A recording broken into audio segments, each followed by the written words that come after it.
I want to make a few points absolutely clear. Israel has no intention of permanently occupying Gaza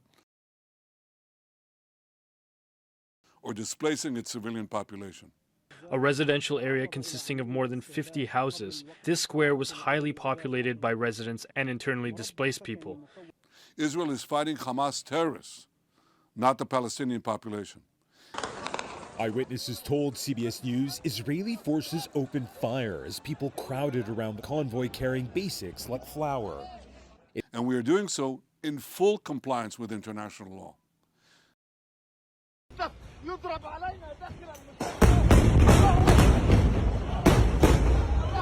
The IDF is doing its utmost to minimize civilian casualties.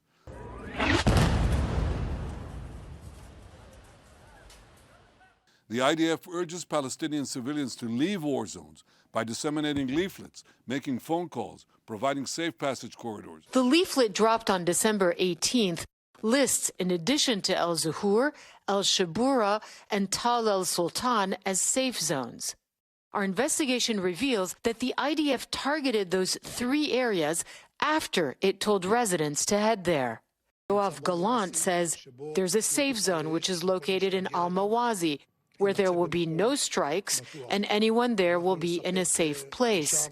But January 4th, 3 children die when their tent is hit in Al-Mawazi. NBC News documents this attack. The footage shows a crater and the hospital treating survivors. 14 people are killed. While Hamas prevents Palestinians from leaving at gunpoint and often with gunfire.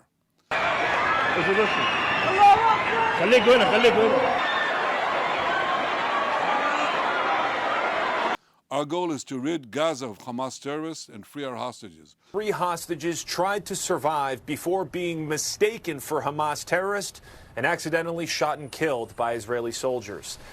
We did everything in our power to prevent civilian casualties. Israeli munitions hit an initial vehicle. The Israeli newspaper Haaretz reports that World Central Kitchen workers then moved to another vehicle that was struck and then a third vehicle that was struck as they traveled on or next to the coastal road that Israel designates for humanitarian aid.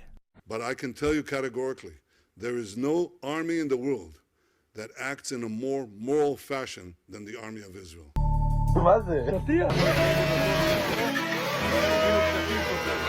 Made in Gaza.